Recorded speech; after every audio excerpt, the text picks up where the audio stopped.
Ça fait exactement 3 ans que, en tout cas, j'avais vraiment commencé à regarder sérieusement pour essayer de mettre la main sur cette voiture-là qui est très rare, qui a été faite à 4011 exemplaires. Et sa grande particularité pour 1951, c'est une carrosserie en aluminium qui était faite par Jensen, qui était une compagnie anglaise qui faisait des carrosseries de luxe et des carrosseries sport. C'était une compagnie qui avait été créée par 2 frères. Donc, c'est ça qui fait la particularité de cette voiture-là, qui a été, encore une fois, dans un tirage extrêmement limité. Donc, il y en a eu très, très peu au Canada. Ce qu'on peut remarquer de vraiment intéressant de cette voiture-là, puis c'est ce que je dis souvent à des amis, c'est qu'on connaît, tout le monde connaît probablement la Austin-Healey, qui est une alliance de Austin avec Healey. Et ça serait comme la première alliance pour une voiture sport Austin, mais avec la compagnie Jensen. Et ce que je trouve aussi intéressant, encore dans ces années-là, dans la finition de la voiture, pour tenir certaines parties de la voiture, la garniture, on retrouve encore du bois. Puis c'est ça que je voyais ici, ça je ne le savais pas. Puis je viens de le découvrir. On regarde ici où la porte se ferme. On voit que c'est du bois, et c'est le bois d'époque de 1951. On voit une partie de bois qui est là ici. Ici, on a le crank en avant, le fameux crank que jamais on a normalement quand on met la main sur une voiture de même. L'ancien propriétaire l'avait conservé. Donc, c'est des voitures qu'on pouvait encore partir au crank à l'avant. On rentrait ici, puis on pouvait partir la voiture. Ce qui rend aussi cette voiture-là extrêmement intéressante, c'est que j'ai fait vérifier tous les numéros de série. Autant le numéro du moteur, le numéro de la transmission, le numéro du châssis. La voiture est vraiment d'origine. Donc, c'est ce qu'on appelle l'expression un match number. Pour une voiture quand même qui a 1951 et qui a été entreposée pendant, écoutez, je ne l'ai pas calculé, mais depuis 1972. La dernière fois qu'elle a roulé, c'était en 1962. Je n'étais même pas né.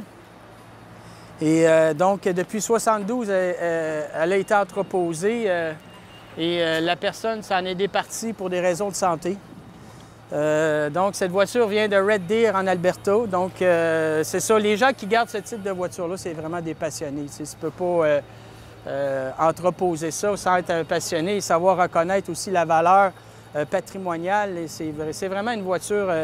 c'est une voiture de musée. C'est tellement, tellement rare maintenant de trouver ce type de voiture-là. Surtout en Amérique. On va en trouver plus facilement peut-être en Angleterre. Il y en a encore quelques-unes là-bas. Mais ici au Canada, ce qu'on m'a dit, il y en aurait 2 en ce moment.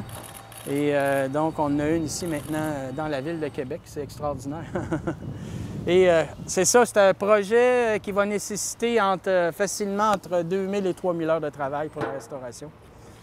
Mais c'est un travail de moine parce que c'est un travail qui se fait au toucher et il faut sentir toutes les petites bosses et il faut vraiment toutes les ressortir. Donc, c'est un travail qui est extrêmement long. Il faut vraiment apprendre à développer le toucher sans voir. Il ne faut pas regarder, il faut sentir les choses.